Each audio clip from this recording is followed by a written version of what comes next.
نحمده ونستعينه ونستغفره ونؤمن به ونتوكل عليه ونعوذ بالله من شرور أنفسنا ومن سيئات أعمالنا من يهدي الله فلا مضل له ومن يضلل فلا هادي له وأشهد أن لا إله إلا الله وحده لا شريك له وأشهد أن محمدا عبده ورسوله يا أيها الذين آمنوا اتقوا الله حق تقاته ولا تموتن إلا وأنتم مسلمون يا أيها الناس اتقوا ربكم الذي خلقكم من نفس واحدة وخلق منها زوجها وبث منهما رجالا كثيرا ونساء واتقوا الله الذي تساءلون به والأرحام إن الله كان عليكم رقيبا يا أيها الذين آمنوا اتقوا الله وقولوا قولا سديدا يصلح لكم أعمالكم ويغفر لكم ذنوبكم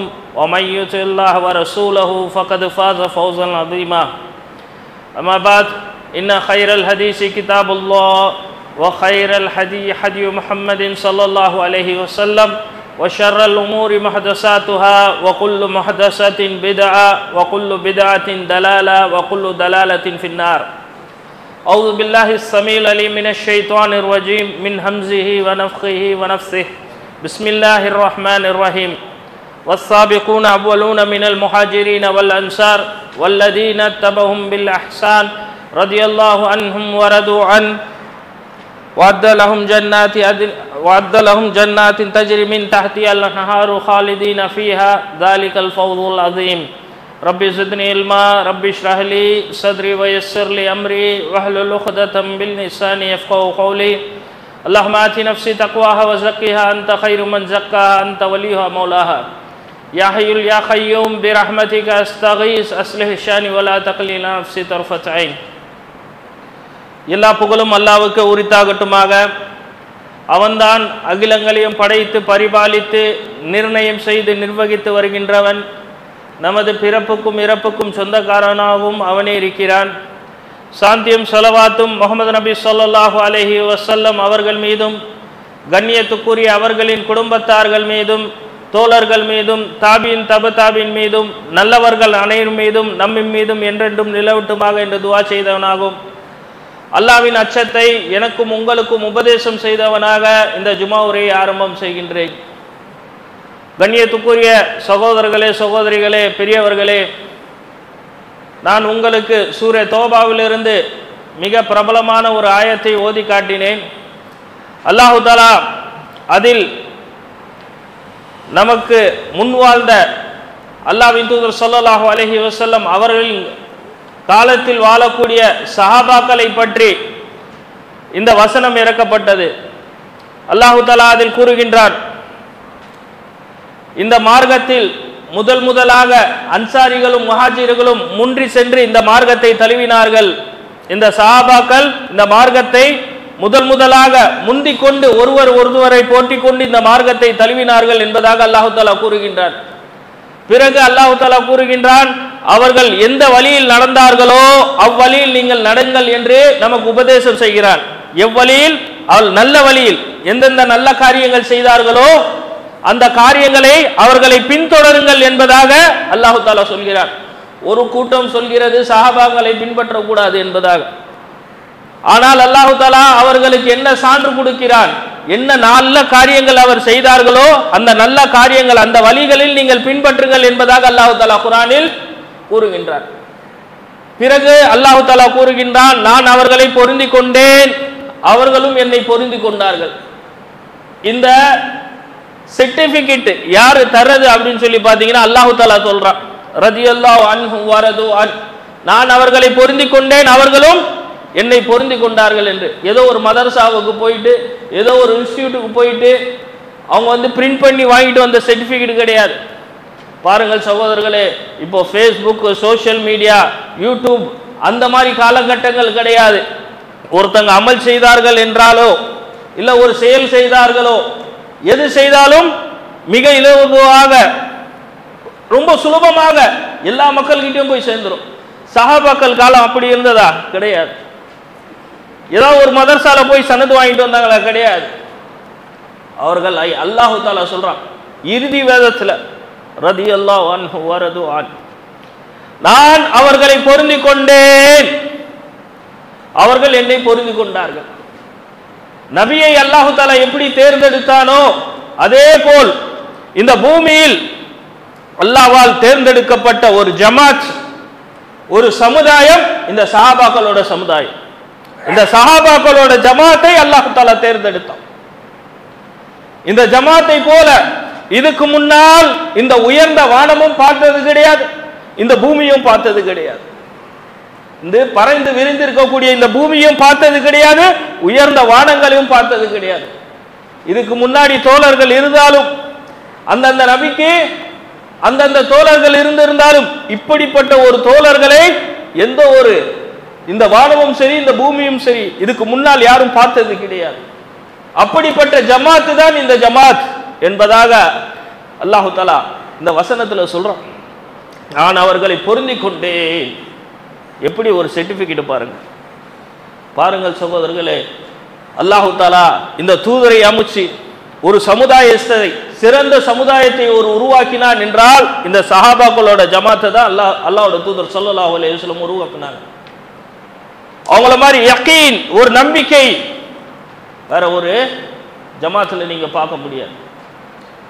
அவங்கள மாதிரி ஒரு இபாதத் வேற ஒரு ஜமாத்துல நீங்க பார்க்க முடியாது. அவங்கள போல ஒரு சதகா கொடுத்தது வேற ஒரு ஜமாத்துல நீங்க பார்க்க முடியாது. அவங்களோட உயிர் தியாகங்கள், அவங்களோட பொருளாதாரத்தோட தியாகங்கள் வேற ஒரு ஜமாத்துல நீங்க பார்க்க முடியாது. அல்லாஹ் மீது நம்பிக்கை வேற ஒரு ஜமாத்துல நீங்க பார்க்க முடியாது.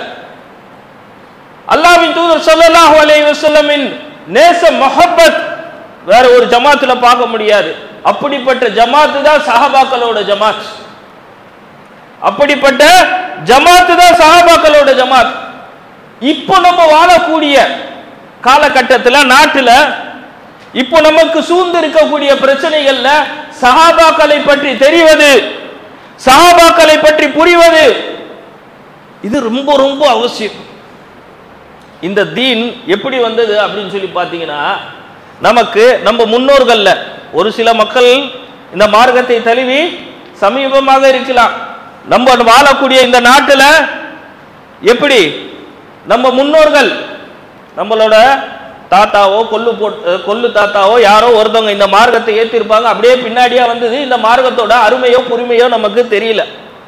இந்த மார்க்கம் நமக்கு என்ன உபதேசம் செய்து, இந்த மார்க்கத்தோட அடிப்படை என்ன அப்படின்னு சொல்லி தெரியல.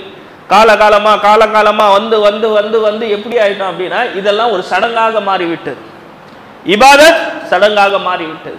ஈமான், யகீன், தக்வா எல்லாம் சடங்காக மாறிவிட்டது. ஆனால் இந்த சஹாபாக்களை பற்றி தெரிவது, புரிவது எதற்காக?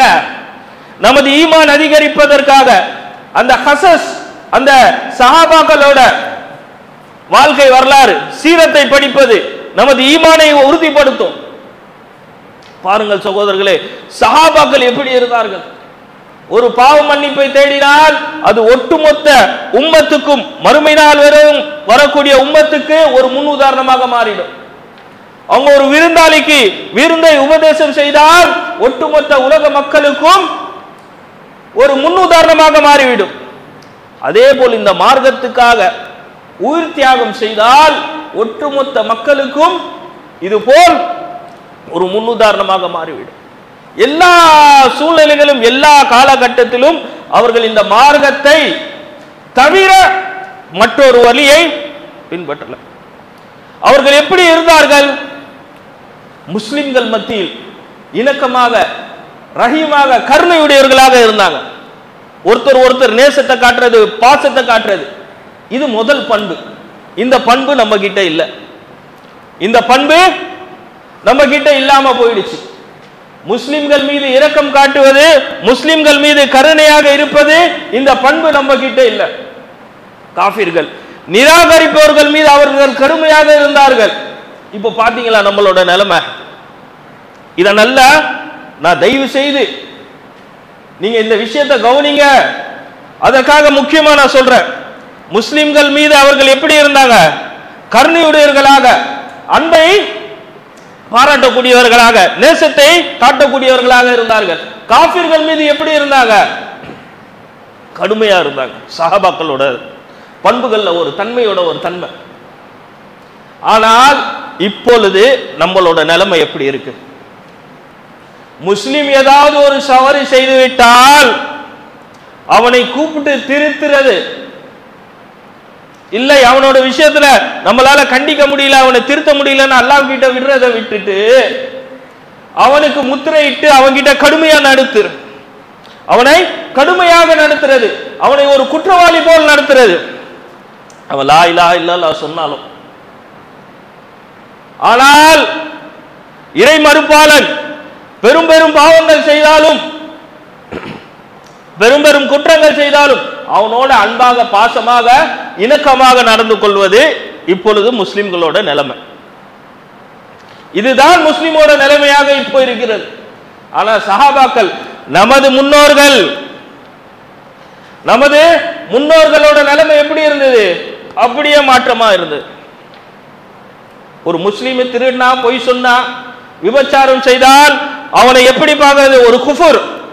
அல்லாஹ்வுடைய சிஃபத்தை மனிதர்களாகிய நம்ம எடுத்துக்கிறது.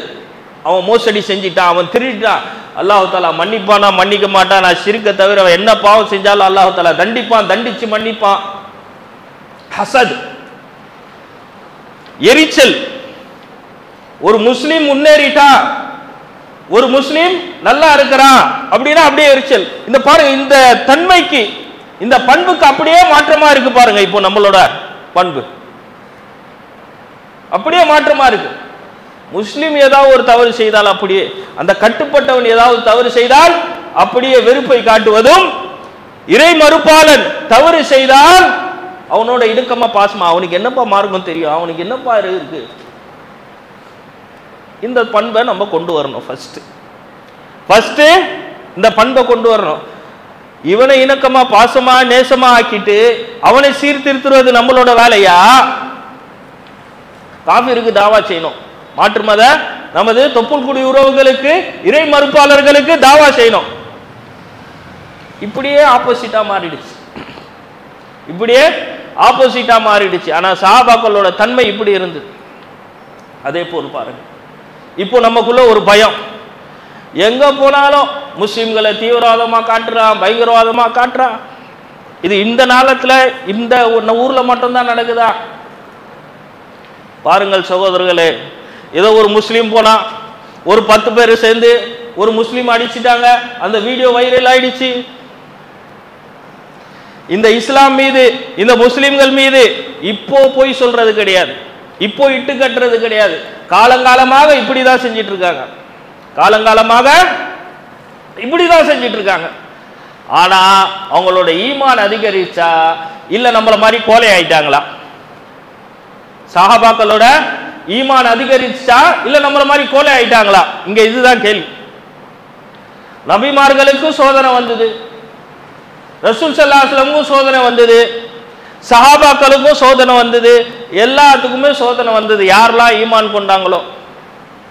ஆனா அந்த நேரத்துல சஹாபாக்களோ தூதர்களோ ஈமானை அதிகரிச்சா இல்ல நம்மள மாதிரி கோலை ஆயிட்டாங்களா, நம்மள மாதிரி பயந்தாங்களா? பாருங்க, குபைப் பின் ஆதி ரலியல்லாஹு அன்ஹு அவரோட வாழ்க்கை வரலாறு பாருங்களேன், அவரோட கடைசி நேரத்தை பாருங்களேன். குபைப் பின் ஆதி ரலியல்லாஹு அன்ஹு எப்படி இருந்தாங்க? மக்கால அனௌன்ஸ்மெண்ட் பண்றாங்க, மக்கால அனௌன்ஸ்மெண்ட் என்ன பண்றாங்க? முஹம்மதோட ஒரு ஹாதிம், ஒரு அடிமை மாட்டிக்கிட்டான், அவனுக்கு தண்டனை கொடுக்கப்பட போகுது, நீங்க இந்த இடத்துக்கு வந்துருங்க அப்படின்னு சொல்லி அனௌன்ஸ்மெண்ட் ஒரு அறிவிப்பு செய்யறாங்க. மக்கா ஃபுல்லா இந்த அறிவிப்பு செய்யறாங்க. பாருங்க எப்படிப்பட்ட சமுதாயம் நம்ம எப்படி ஆயிட்டோம்னு சொல்லி. நமக்கு சோதனை என்பது வரும், அந்த சோதனையில ஈமான் அதிகரிச்சா ஈமான் குறைஞ்சிருச்சா, இதுதான் நமக்கு அல்லாஹ் தஆலா வைக்கக்கூடிய ஒரு டெஸ்ட். எனக்கு பிரச்சனையே இல்லை, என்ன ஈஸியா தொழ விடுறாங்க, என்ன தாடி வைக்க விடுறாங்க, என்ன மார்க்கத்தை பேண விடுறாங்க, அந்த மாதிரி நேரத்தில் மார்க்கத்தை பேணுறதா? எனக்கு நெருக்கடியான சூழ்நிலை, எனக்கு நெருக்கடி, தொந்தரவு, பிரச்சனை, அந்த மாதிரி சூழ்நிலைகளை இந்த மார்க்கத்தை பேணுறதா? அப்பதான் தெரிஞ்சிடும் நல்லவன் யாரு கெட்டவன் யாரு. முஸ்லிம்னு சொல்லி சுத்திட்டு இருக்காங்க இல்லையா, முஸ்லீம் யார் முஸ்லீம் இல்லாதவங்க யார் அப்படின்னு சொல்லி அல்லாஹ் தஆலா தனியா காட்டுறதுக்காக தான் இந்த மாதிரி சோதனை. அந்த தோழர்கள் எப்படி இருந்தாங்க, அந்த சஹாபாக்கள் எப்படி இருந்தாங்க, குபைப் பின் ஆதி ரலியல்லாஹு அன்ஹு எப்படி இருந்தாங்க பாருங்க. கூட்டு வராங்க, ஸைத் பின் ஆமிர் இதை அறிவிக்கிறாங்க. அப்போ அவரு இஸ்லாத்தை ஏற்கல. அப்போ இஸ்லாத்தை ஏற்கல. அவர் சொல்றாரு, குபைப் பின் ஆதிக்கு என்ன நடக்க போகுது அப்படின்னு சொல்லி பார்ப்பதற்காக அந்த வரிசைகளோட முதல் வரிசையில நான் நின்ட்டேன். ஸைத் பின் ஆமிர் ரலியல்லாஹு அன்ஹு அப்போ இஸ்லாத்தை ஏற்கல. அவங்க வந்து சொல்றாங்க, குபைப் பின் ஆதி ரலியல்லாஹு என்ன ஆக போகுது அப்படின்னு சொல்லி பார்ப்பதற்காக அந்த வரிசையில முதல் வரிசையில நின்றேன். திட்டுறவங்க திட்டுறாங்க, ஏசுறவங்க ஏசுறாங்க, காரி துப்பக்கூடியவங்க துப்புறாங்க, ஈட்டியால குத்தக்கூடியவங்க ஈட்டியால குத்துறாங்க, அம்பு ரெடியா இருக்கு, வாள் ரெடியா இருக்கு, காத்துல அப்படியே வாள் இருக்கு. உரையிலேருந்து வெளியே வந்து குபைப் பின் ஆதி ரலியல்லாஹு அன்ஹு அவங்களோட முகத்துல கொஞ்சம் கூட பயம் கிடையாது. என்னது? கொஞ்சம் கூட பயம் கிடையாது, பதட்டம் கிடையாது, ஒரு நிதானத்தை இழந்தக்கூடிய ஒரு விஷயம் அவங்க முகத்துல நான் பார்க்கவே இல்லை. இப்போ நடக்குது, யாரும் ஒரு 10 பேர் சேர்ந்து அடிச்சாங்க. அப்போ பாருங்க, ஒரு ஊரே சேர்ந்து அடிச்சு. அப்போ ஒரு ஊரே சேர்ந்து அடிச்சுது, அவங்களோட முகத்துல ஒண்ணுமே கிடையாது. அப்போ கடைசி ஆசை ஏதாவது ஒன்று இருக்கா அப்படின்னு சொல்லி கேட்குறாங்க குபைப் பின் ஆதி ரலியல்லாஹு அன்ஹு. இந்த சீரத்தெல்லாம் நம்ம படிக்கணும், இந்த சீரத்தெல்லாம் நம்ம படிக்கணும் பாருங்க.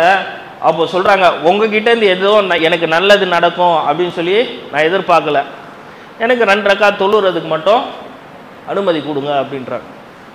அந்த 2 ரக்காத்தை தொழுறாங்க குபைப் பின் ஆதி ரலியல்லாஹு அன்ஹு. தொழுதுட்டு சீக்கிரமா தொழுது முடிச்சிடுறாங்க. இந்த காஃபிர்கள்லாம் சொல்லுவாங்க என்னன்ட்டு, எனக்கு தொழுகையை கையாம நாட்டணும், ருக்குவை நீட்டணும், சுஜூதை நீட்டணும்னு எனக்கு ஆசையா இருந்தது. இந்த காஃபிர்கள்லாம் என்ன சொல்லுவாங்க, இறை மறுப்பாளர்கள்லாம், இறை நிராகரிப்பவர்கள்லாம் அவங்க கொலை செய்யறதுக்கு தயாரா இருக்காங்களே, அவங்கெல்லாம் என்ன நினைப்பாங்க, இவன் மரணத்துக்கு பயந்துதான் தொழுகையை நீட்டிட்டான் அப்படின்னு சொல்லி நினைச்சிருவாங்க. அப்படின்றதுக்காக நான் தொழுகையை சுருக்கமா முடிச்சிட்டேன் அப்படின்றாங்க.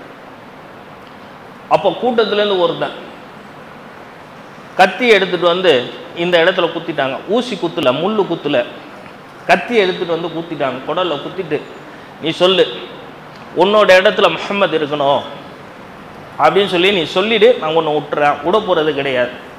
என்னது? விட போறது கிடையாது.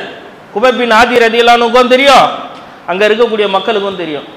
கத்தியை குத்திட்டு சொல்றாங்க. அப்போ சொல்றாங்க, இந்த ஆதியோட மகனோட உயிர் பிரிகிறதை விட ரசூல் ஸல்லல்லாஹு அலைஹி வஸல்லமோட காலில் உயிர் காப்பாற்றப்படுவதை விட ரசூல் ஸல்லல்லாஹு அலைஹி வஸல்லமோட காலில் முள்ளு தேய்ப்பதை கூட நான் ஒத்துக்கொள்ள மாட்டேன் அப்படின்றாங்க. அது கூட எனக்கு, அப்படி கூட நான் சொல்ல மாட்டேன், அப்படி கூட நான் விரும்ப மாட்டேன் அப்படின்றாங்க. என்னோட உயிர் காப்பாற்றப்படுவதை விட ரசூல் ஸல்லல்லாஹு அலைஹி வஸல்லமோட காலில் முள் தேய்ப்பதை கூட நான் ஏற்றுக்கொள்ள மாட்டேன் அப்படின்றாங்க. இப்படிப்பட்டவங்களா இருக்காங்க. இப்போ அடிக்கிறாங்க நம்மள, இப்போ நம்மளை கொலை செய்யறாங்க, இப்போ நம்மள சித்திரவதை செய்யறாங்க பாருங்க. அம்மார் ரலியல்லாஹு அன்ஹு சொல்றாங்க, அபூ ஜஹல் எப்படி அவங்கள வந்து சித்திரவதை செஞ்சாங்க. வலது புறத்திலையும் இடது புறத்திலையும் அவங்களோட தாயும் தந்தையும் புரிச்சிட்டாங்க. தனியா அடிக்கிறது, தனியா சித்திரவதை செய்யறதுன்றது வேற, குடும்பத்தோட சித்திரவதை செய்யறது. இப்போ நடக்கக்கூடிய ஒரு நாட்டில் நடக்கக்கூடிய ஒரு விஷயத்த பாருங்க, குடும்பத்தோட கொலை செய்யறாங்களா, குடும்பத்தோட கற்பழிக்கிறாங்க, குடும்பத்தோட. இப்போ கிடையாது, இது நம்ம முன்னோர்கள் சஹாபாக்களோட காலத்திலிருந்தே இப்படிதான் நடக்குது. அபூ ஜஹல் பாருங்க, அம்மர் சொல்றாங்க, வலது புறத்திலயும் இடது புறத்திலயும் என்னோட தாயும் தந்தையும் படுக்க வச்சாங்க, மொத்த குடும்பத்தையும் சேர்த்து சித்திரவதை செய்யறாங்க. நம்ம எங்களோட உடம்புகள்ல ஆடைகள் கிடையாது, எங்களோட உடம்புல ஆடை கிடையாது, எங்களுக்கு சித்திரவதை செய்யறாங்க. ஒரு முறை அல்லாஹ்வின் தூதர் ஸல்லல்லாஹு அலைஹி வஸல்லம் எங்களை கடந்து போறாங்க, அவங்களோட கண்கள்ல தண்ணீரா இருந்தது, அழுது கொண்டே சென்றார்கள். எங்களுக்கு பொறுமையா இருங்க நசீஹத் செஞ்சாங்க, எங்களுக்கு சொர்க்கத்தோட நற்செய்தி சொன்னாங்க. அப்படியே கடந்து சொன்னாங்க. அபூ ஜஹல் வந்தான், என்ன அப்படின்னு சொல்லி கேட்டான். எனது தாய் சுமையா ரலியல்லாஹு அன்ஹா சொன்னாங்களாம், எனக்கு எங்களோட நபி சொர்க்கத்தோட நற்செய்தி சொல்லிட்டு போயிருக்காங்க, இதுக்கப்புறம் நீ என்ன செய்யறதாலும் செய் அப்படின்னாங்களாம். அல்லாஹு அக்பர், சுப்ஹானல்லாஹ். அந்த பெண்மணி எப்படிப்பட்ட பெண்மணி, உயிர் பிரிய போது சித்திரவதை செய்யப்படுறாங்க. அவங்களோட பதில் எப்படி இருக்கு பாருங்க. எங்களோட நபி எங்களுக்கு சொர்க்கத்தோட நற்செய்தி சொன்னாங்க. நமக்கு மட்டும் தானா? அவங்களுக்கு மட்டும் தானா? யாரெல்லாம் பொறுமையா இருக்கிறாங்களோ பஷீரு சாபிரீன், யாரெல்லாம் பொறுமையாக இருக்கிறார்களோ அவர்களுக்கு சொர்க்கம் உண்டு என்று நற்செய்தி சொன்னாங்க அல்லாஹ்வுடைய தூதர் ஸல்லல்லாஹு அலைஹி வஸல்லம். பொறுமையா இருந்தாங்க. அதுக்கப்புறம் அவன் அபூஜஹல் டென்ஷன் ஆயிட்டான். இதுக்கப்புறம் நீ என்ன பண்றியோ பண்ணிக்கோ அப்படின்னு பாருங்களேன். அந்த பெண்மணி அந்த ஈமான் தான் நம்ம கிட்ட இல்லை இப்போ. அந்த யக்கீன், அந்த உறுதி தான் நம்ம கிட்ட இல்லை இப்போ. அல்லாஹ் அக்பர். பாருங்க, அந்த பெண்மணி சொன்னோன்னே உடனே கூப்பிட்டான். உடனே 2 ஒட்டகத்தை எடுத்துட்டு வர சொல்லி சொன்னான். எடுத்துட்டு வந்து ஒரு கை ஒரு காலை கட்டியும், இந்த சைடு வலது கையும் வலது காலையும், அதே மாதிரி இடது கை இடது காலையும் கட்டி 2 ஒட்டகத்தையும் 2 திசையில ஓட விட்டான். அப்படியே பிரிஞ்சாங்க, மரணிச்சாங்க. ஒன்றும் பிரச்சனை இல்லை. உயிர் போச்சு, ஈமான் போல. நமக்கு நம்மளோட பொருளாதாரம் ரொம்ப முக்கியம், என்னோட வீடு எனக்கு ரொம்ப முக்கியம், என்னோட வியாபாரம் எனக்கு ரொம்ப முக்கியம், இந்த மார்க்கம் எனக்கு முக்கியம் கிடையாது. அப்படியாக செத்து கொண்டவர்களாக, செத்தவர்களாக, பிணங்களாக வாழ்ந்து கொண்டு இருக்கு. சஹாபாக்களோட அவங்களுக்கு சாப்பாடு இல்லை, சரியா உணவு இருக்காது, சரியா ஆடை இருக்காது. சொல்றாங்க ஹலீஃபா அமீருல் முஃமினீன் உமர் பின் கத்தாப் ரலியல்லாஹு அன்ஹு ஒரு சஹாபி சொல்றாங்க, நான் கீழ இருந்து பார்த்தேன், அவங்களோட ஆடையை பார்த்தேன், ஏறக்குறைய 13 ஒட்டு. என்னது? அவங்களோட ஆடைகள்ல எத்தனை ஒட்டு? 13 ஒட்டு இருந்தது. அதுல ஒண்ணு துணியோட ஒட்டு கிடையாது, ஒண்ணு வந்து அந்த தோலோட ஒட்டு ஒண்ணு, 13 ஒட்டு இருந்தது. அப்படிதான் அவங்க குத்பா செஞ்சாங்க. நமக்கு அல்லாஹ் தஆலா எல்லாம் கொடுத்து கூட இந்த மார்க்கத்தை பேணுவது நமக்கு கஷ்டமா இருக்கு. உமர் பின் கத்தாப் ரலியல்லாஹு அன்ஹு அவங்க 13 மஜூசியால குத்தப்பட்டு 13 ஓட்டை இருந்தது.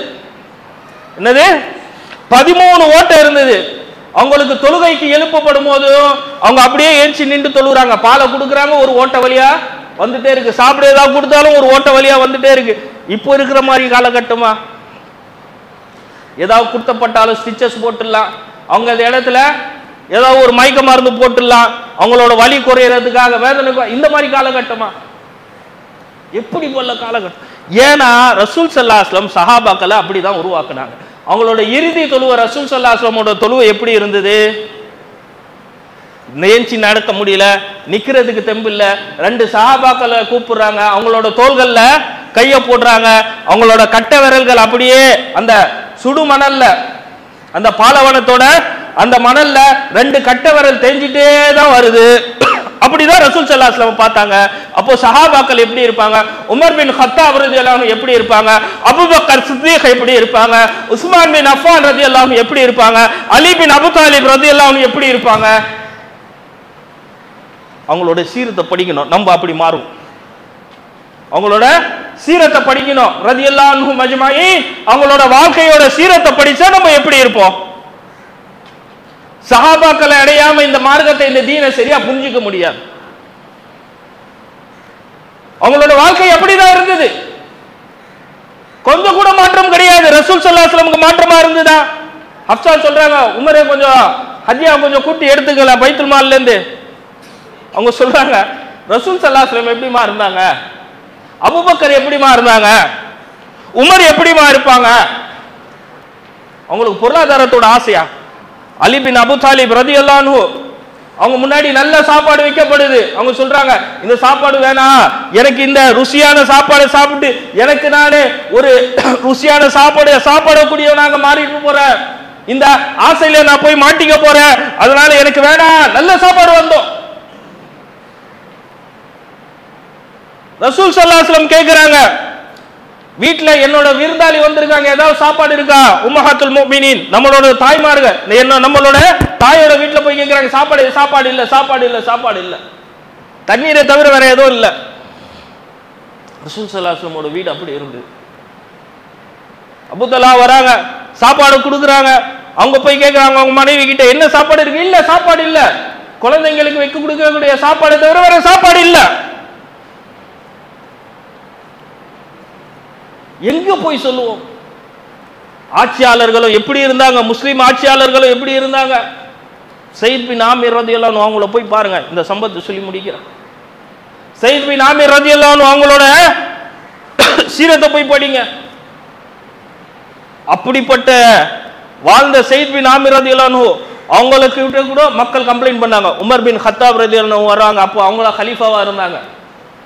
அவங்க கிட்ட வந்து கேட்குறாங்க, சயீத் பின் ஆமிர் ஃபஜருக்கு போனார்லாம் வர மாட்டிருக்காரு, வாரத்தில் ஒரு நாள் வீட்டை விட்டு வெளியே வர மாட்டிருக்காரு, எங்களோட சபையில் உட்கார்ந்துட்டே இருக்கும்போது மயக்கம் அடிச்சு விழுந்துடுறாரு, என்னன்னு கேளுங்கன்ட்டு ஒவ்வொரு கேள்வியா உமர் பின் கத்தாப் ரலியல்லாஹு அன்ஹு கேட்கப்படும் போது சொன்னாங்க, எனக்கும் ரப்புக்கும் உள்ளது, நீங்க அமீருல் முஃமினீனா இல்லனா நான் உங்களுக்கு இந்த கேள்விகளுக்கு எல்லாம் பதில் சொல்லி இருக்க மாட்டேன் அப்படின்றாங்க.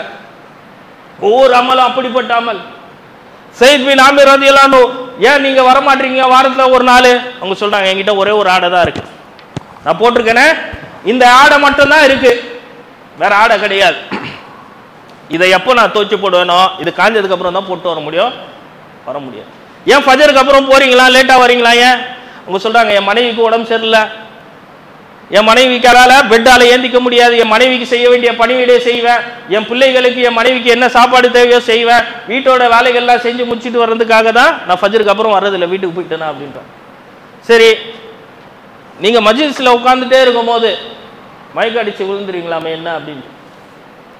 அப்போ சொல்றாங்க, எப்பெல்லாம் எனக்கு குபைப் பின் ஆதி ரலியல்லாஹு அன்ஹு அவங்களோட மரணம் என் கண்ணு முன்னாடி வந்ததோ, எப்பெல்லாம் குபைப் பின் ஆதி ரலியல்லாஹு அன்ஹு அவங்களோட மரணம் எனக்கு நினைவு வருதோ அப்போ நான் மைக்கு குடிச்சிட்டு வந்துடுவேன். எதுக்காக நான் அப்போ சொல்லனா இப்போ சொல்றேன் பாருங்க. குபைப் பின் ஆதி ரலியல்லாஹு அன்ஹு எப்படி மரணிக்கப்பட்டாங்க, எப்படி கொல்லப்பட்டாங்க அப்படின்னு சொல்லி பார்த்தீங்கன்னா, அவங்களுக்கு ஈட்டியால எப்போ இதை சொல்லி முடிச்சிடுறாங்களோ அப்போ அவங்க கிட்ட ஈட்டியால குத்தப்படுது, வாளுகளால வெட்டப்படுது, இத்தனை வெட்டுகள் இத்தனை குத்துகள், கொஞ்சம் கூட அவங்க பயப்படல. குபைப் பின் ஆதி ரலியல்லாஹு அன்ஹு சொல்றாங்க, யா அல்லாஹ் இவங்கள மொத்தமா பழி வாங்கிடாத, தனித்தனியா பழி வாங்க. யகீன் ஈமான் இது இருந்தது, இஸ்லாம் இருந்தது, நம்ம கிட்ட என்ன இல்ல? யகீன் இல்ல, ஈமான் இல்ல, இஸ்லாம் இல்ல. அதனால காஃபிர்கள் சொல்றாங்க, அல்லாஹ்வோட தூதர் பாருங்க, ஒரு நாள் வரும் காஃபிர்கள் உங்க மேல உணவு தட்டு பாயிற மாதிரி பாய்வாங்க அப்படின்ட்டு. அந்த காலம் தான் இது. நம்ம எண்ணிக்கையில குறைவா இருக்கோமா? கிடையாது. என்ன இல்லை நம்ம கிட்ட? இஸ்லாம் இல்லை. வஹன் வந்துருச்சு, ஹுப்பு துன்யா வ கராஹியத்துல் மௌத். நமக்கு என்ன ஆயிடுச்சு? இந்த உலகத்தோட ஆசைகள் இச்சைகள் அதிகமா வந்துருச்சு, அதனால மௌத்தை கண்டா பயமா இருக்கு. இப்படி மாறிட்டோம். நம்ம அதிகமா சஹாபாக்களோட வாழ்க்கை வரலாறு படிக்கணும், அதன் பிரகாரம் வாழ்றதுக்கு நம்ம முயற்சியில கண்டிப்பா செஞ்சுதான் ஆகணும். அவங்களும் மனிதர்கள் தானே, அவங்களும் நம்மளை போல மனிதர்கள் தானே. அவங்க எப்படி வாழ்ந்தாங்க, எப்படி ரசூல் ஸல்லல்லாஹு அலைஹி வஸல்லமோட அவங்களோட கால் தடத்தை எப்படி பின்பற்றினாங்க, சாப்பிடும் போது உட்காரும் போது பாருங்க, சிறுநீர் கழிக்கும் போது யார ரசூல் ஸல்லல்லாஹு அலைஹி வஸல்லம் எப்படி நடந்தாங்க, எப்படி சாப்பிட்டாங்க, எத்தனை விரல்கள் யூஸ் பண்ணாங்க, சிறுநீர் கழிக்கும் போது என்ன சொல்லிட்டு போனாங்க, என்ன எல்லாமே இருக்கு. இதெல்லாம் பின்பற்றணும் அப்படின்னா நம்ம பாருங்க எப்படிப்பட்ட நேரம். மார்க்கத்தை சொன்னா என்ன சொல்றாங்க, நம்மள எக்ஸ்ட்ரீமைஸ் அப்படின்றாங்க. உமர் பின் கத்தாப் ரலியல்லாஹு அன்ஹு குத்தப்பட்டு என்ன அந்த படுத்த படுக்கையில் இருக்கும் போதும் ஒரு வாலிபர் வந்து அவரை பற்றி சொல்லிட்டு, நீங்க தான் இந்த விஷயம் செஞ்சிருக்கீங்க, இந்த விஷயம் செஞ்சிருக்கீங்களா அப்படின்னு சொல்லிட்டு போகும்போது அப்போ சொல்றாங்க, எனக்கு நன்மை கொடுக்குறானோ இல்லையோ அல்லாஹு தஆலா, என்னோட பாவங்கள் மன்னிக்கப்பட்டு எனக்கு சரி சமம் ஆயிடுச்சு, உமருக்கு தண்டனையும் கிடையாது, உமருக்கு ஒன்றும் கிடையாது, உமரை மன்னிக்கப்பட்டா அப்படின்னு சொல்லி சொன்னா போதும் அப்படின்னு சொல்லி சொல்லப்படும் போது எப்படிப்பட்ட சக்சியத் அவங்க, எப்படிப்பட்ட சக்சியத்து. உமர் ஒரு சைட்லேருந்து வராரு அப்படின்னா ஷைத்தான் இன்னொரு ஒரு சைட்லேருந்து ஓடிடுவானா, அப்படிப்பட்ட சக்சியத்து சொல்றாங்க. இந்த மாதிரி அந்த மாதிரி சூழ்நிலைகளில் இருக்கும் போதோ, படுத்த படுக்கையில் இருக்கும் போதோ, என்ன ஒருத்தர் கரண்டங்கால் கீழே ஆடையை அணிஞ்சிட்டு வந்தா அவங்கள கூப்பிடுங்க, அவங்களோட ஆடையை மேலே தூக்கி போட சொல்லுங்க, கரண்டங்காலுக்கு மேலே ஆடையை போட சொல்லுங்க. அப்படி தாடி போச்சு, கண்டங்கால் ஆடை மேலே போச்சு, இஸ்லாம் போச்சு, நமக்கு அல்லாஹ்வோட உதவி மட்டும் வரணும். எப்படி வரும்? எப்படி கொடுப்பான்? நீங்க மார்க்கத்துக்காக என்ன தியாகம் செஞ்சீங்க? பிரியாணியை சாப்பிட்றதை விட்டு, இந்த வெள்ளிக்கிழமை ஞாயிற்றுக்கிழமை பிரியாணியை சாப்பிட்றதை விட்டு இந்த மார்க்கத்துக்காக என்ன செஞ்சீங்க? இந்த உலகத்துக்காக இந்த தாடி, அல்லாஹ்வோட தூதர் ஸல்லல்லாஹு அலைஹி வஸல்லமோட சுன்னத்து போயிடுது, தொழுகை போயிடுது, எல்லாம் போயிடுது. அல்லாஹ் தஆலாவோட உதவி மட்டும் எப்படி வரணும்? ஈமான் இல்ல, மோசடி செய்யறது முஸ்லிமு, படம் பார்க்கறது முஸ்லிமு, ஜினா செய்யறது முஸ்லிமு, சாராயம் குடிக்கிறது முஸ்லிம். அவங்களோட சாராயமே அவங்களோட மூச்சு காற்று மாதிரி இருந்தது. சாப்பிடும் போது குடிக்கும் போது அல்லாஹ் தஆலா ஒரு வசனத்தை இறக்கிட்டான், யா அய்யுஹல்லதீன ஆமனூ இன்னமல் ஹம்ரு வல் மைசூர். சொல்ல முட்டாங்க. ரசூல் ஸல்லல்லாஹு அலைஹி வஸல்லம் சொன்னாங்க, ஆறா ஓடிச்சு, எல்லாம் போச்சு. நீங்க முஸ்லிமா இருங்க, அல்லாஹ் தஆலா உங்களை உயர்த்துவான் அப்படின்னு சொல்லி அல்லாஹ் தஆலா சொல்றான். நீங்க முஸ்லிமா இல்ல, இஸ்லாம் இல்ல, ஈமான் இல்ல, அல்லாஹ் தஆலா இந்த மாதிரி எதிரிகளையோ இந்த மாதிரி சூழ்நிலைகளையோ மாட்ட தான் செய்யும். அதே மாதிரி சோதனை வந்தாலும், நெருக்கடி வந்தாலும், நம்மளோட உயிரே பிரிஞ்சாலும், நம்மளோட சொத்துக்களே எடுக்கப்பட்டாலும், நம்மளோட மனைவி மக்கள், நம்மளோட தாய் தந்தைகளை கொல்லப்பட்டாலும், யார் கொல்லப்பட்டாலும் ஈமான்ல உறுதியா இருப்போம். லா இலாஹ இல்லல்லாஹ்ல கொஞ்சம் கூட தடம் போட மாட்டோம். துஆ செய்யணும், யா அல்லாஹ் எங்களை வாழும் போது இஸ்லாத்துல வாழவை, ஈமானோட நிலையில மரணிக்க வை யா அல்லாஹ் அப்படின்னு சொல்லி துஆ செய்யணும். எப்பவுமே துஆ செஞ்சுட்டே இருக்கணும். நம்மளோட பிள்ளைகளை இந்த மார்க்கத்தில் பற்றை ஏற்படுத்தணும். சின்ன சின்ன பிள்ளைகளா இருப்பாங்க. சரி, ஹைர். அல்லாஹு தஆலா நம்மளோட பாவங்களை மன்னிப்பானாக.